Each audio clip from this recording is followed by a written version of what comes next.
नमस्कार, मैं हूं मिलिंद खांडेकर। आप देख रहे हैं हिसाब किताब। आज हिसाब किताब में चर्चा करेंगे अमेरिका के टैरिफ का। जैसा कि आपको पता है कि 27 अगस्त से अमेरिका ने भारत से जो सामान जा रहा है उस पर 50% टैरिफ लगा दिया है। ये बहुत ज़्यादा है। बाकी जो देश है हमारे साथ जो कॉम्पीट करते हैं उनकी तुलना में तो ये बहुत ज़्यादा है। तो इस टैरिफ लगने के बाद में शेयर बाज़ार में भी चिंता थी, इकनॉमी को लेकर भी चिंता है कि क्या भारत की इकनॉमी का भट्टा बैठ जाएगा इस टैरिफ से। तो जवाब है नहीं बैठेगा। और क्यों नहीं बैठेगा ये हम आज समझेंगे हिसाब किताब में। तो सबसे पहले हम बात कर लेते हैं। अमेरिका के राष्ट्रपति डोनाल्ड ट्रंप ने, आपको याद होगा, एक बयान दिया था। उन्होंने कहा था कि भारत और रूस की जो इकनॉमी है वो डेड है और ये दोनों साथ में बिजनेस करके गड्ढे में चले जाएंगे। संदर्भ ये था कि भारत रूस से जो सस्ता तेल खरीद रहा था उसको खरीदना बंद करें। तो ये कहते हुए उन्होंने भारत की इकनॉमी को डेड इकनॉमी कहा था। तो ये जो डेड इकनॉमी जिसको ट्रंप साहब ने कहा था उसका जवाब तो जो जीडीपी के आंकड़े आए हैं पहले क्वार्टर के, मतलब जो जून में तिमाही ख़त्म हुई है, उन आंकड़ों ने ये जवाब दे दिया है कि भारत की अर्थव्यवस्था डेड नहीं है बल्कि ज़िंदा है। और ज़िंदा ही नहीं, बहुत बढ़िया से ज़िंदा है, बहुत फल फूल रही है। जो आंकड़ा आया है ग्रोथ का वो है 7.8%, जो कि दुनिया में जो बाकी इकनॉमीज़ है उसके मुकाबले ज़्यादा है। बहुत अच्छी ग्रोथ है 7.8% पहले क्वार्टर में। लेकिन आप कह सकते हैं कि अभी तो पहले क्वार्टर में अमेरिका का टैरिफ लागू नहीं हुआ था, वो तो 27 अगस्त से हुआ है। तो आगे चलकर इसका असर पड़ेगा। तो ये बात सही है कि ऐसा नहीं है कि अमेरिका के टैरिफ का कोई असर भारत पर नहीं पड़ेगा। देखिए, हम करीब 86 बिलियन डॉलर का एक्सपोर्ट अमेरिका में करते हैं सामान का, और उसका लगभग आधे से ज़्यादा, मतलब 55% जो एक्सपोर्ट है उस पर इस टैरिफ का असर पड़ने की आशंका है। और ये जो असर पड़ने वाला है वो पड़ने वाला है गारमेंट में, मतलब जो कपड़े हम बना के भेजते हैं, जेम्स, ज्वेलरी, इन पर ये मुख्य रूप से इन सेक्टर्स पर पड़ने वाला है। और ये सेक्टर ऐसे हैं जो कि बहुत ज़्यादा नौकरियां देते हैं, चाहे वो गारमेंट हो, मतलब कपड़े बनाने का काम हो, या जेम्स ज्वेलरी का काम हो। तो जो एक्सपोर्ट करने वाली संस्था है उनका अनुमान ये है कि इससे कम से कम 20 लाख नौकरियों पर असर पड़ेगा। इनकी नौकरी जा सकती है अगर ये टैरिफ लंबे समय तक जारी रहा तो मैंने जैसे कहा कि असर तो ज़रूर पड़ेगा। और जो इकोनॉमिस्ट है वो भी ये बात कह रहे हैं। उनका ये अनुमान है कि इसका भारत के ओवरऑल जो जीडीपी ग्रोथ है पूरे साल का वो 6% से भी नीचे जा सकती है। लेकिन अब जो सरकार ने कदम उठाए हैं उसके बाद ये उम्मीद बंधी है कि इसका शायद फ़ायदा ही भारत की अर्थव्यवस्था को साल के आखिर में हो जाए।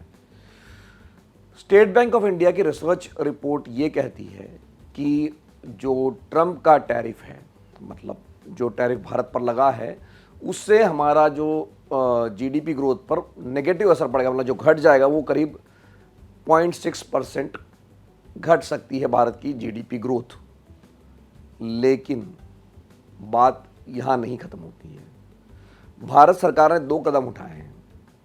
पहला कदम ये उठाया था बजट में, आपको याद होगा, जिसकी हमने प्रशंसा भी की थी। हमने कहा था बहुत सही कदम है।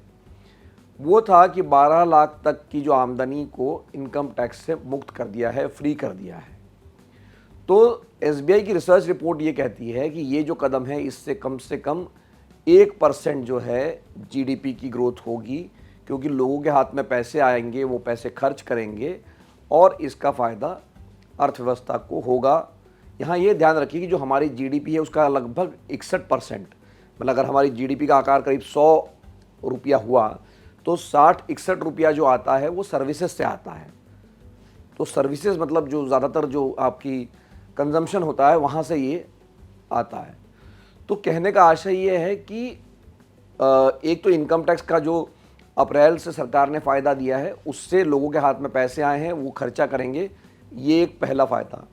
एसबीआई की रिपोर्ट ये कहती है कि अब जो सरकार, उम्मीद की जा रही है कि 22 सितंबर से अगर जीएसटी काउंसिल जो अगले हफ्ते हो रही है उसमें उसको मंजूरी मिल जाती, तो उम्मीद ये है कि 22 सितंबर से जीएसटी की रेट घट के 5% 18% की रेंज में आ जाएंगे, 40% का रेट बना रहेगा।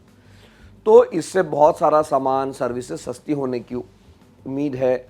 और एसबीआई की रिपोर्ट कहती है कि इससे कम से कम 0.6% का फ़ायदा होगा अर्थव्यवस्था को, जीडीपी को। मतलब कुल मिला के उनका कहना है कि 5 लाख करोड़ रुपया जो है वो एक बूस्ट मिलेगा, उससे उतनी कंजम्पशन बढ़ने की उम्मीद है, और ये जीडीपी का करीब करीब 1.6% होगा। मतलब 0.6% का घाटा है टैरिफ के कारण, लेकिन फ़ायदा है 1.6% का।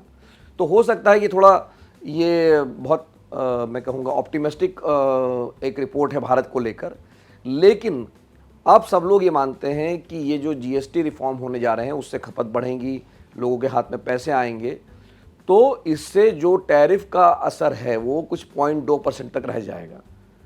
मतलब ज़्यादातर लोग मानते हैं या तो इसका बिल्कुल असर नहीं होगा, जैसी ग्रोथ भारत की अर्थव्यवस्था का पहिया जैसे चल रहा है वैसे चलता रहेगा, या अगर होगा तो शायद फ़ायदा ही होगा। और भारत के जो वित्त मंत्री के इकोनॉमिक एडवाइज़र हैं अनंत नागेश्वरन, तो उन्होंने भी ये बात कल कही है प्रेस कॉन्फ्रेंस में जब जीडीपी के आंकड़े आए हैं। अनंत नागेश्वरन ने ये कहा था कि हम अपनी जो एस्टिमेट है, इस साल की ग्रोथ एस्टिमेट है 6.3 से 6.5% 8% तक की, उसको हम उस पर हम बने हुए हैं। मतलब हमें नहीं लगता है कि भारत की ग्रोथ कम होगी। तो कहने का मतलब ये है कि ऐसा लगता है प्रथम दृष्टया कि जो टैरिफ का तोड़ भारत ने खोज लिया है, और जो लोग परेशान हो रहे थे कि शेयर बाज़ार में इसका क्या असर होगा या अर्थव्यवस्था पर क्या असर होगा, तो कुछ क्षेत्रों में तो नौकरियां जा सकती है, बात सही है, लेकिन जो ओवरऑल अर्थव्यवस्था में जो भरपाई होगी वो कंजम्पशन से होगी, लोगों के हाथ में पैसे आएंगे, वो खर्चा करेंगे, कंपनियों का जो है टर्नओवर बढ़ेगा, उनका प्रॉफिट बढ़ेगा। तो कुल मिला के अर्थव्यवस्था का पहिया फिर से जिस रफ्तार से चल रहा है उससे चलता रहेगा। हिसाब किताब में आज के लिए इतना ही। अगर हिसाब किताब को लेकर आपका कोई सवाल है इस एपिसोड को लेकर, तो कमेंट बॉक्स में लिख कर भेजिए, मैं हमेशा की तरह उनका जवाब देने की कोशिश करूँगा। एक बार फिर से हिसाब किताब का ये एपिसोड देखने के लिए आपका बहुत बहुत धन्यवाद। नमस्कार।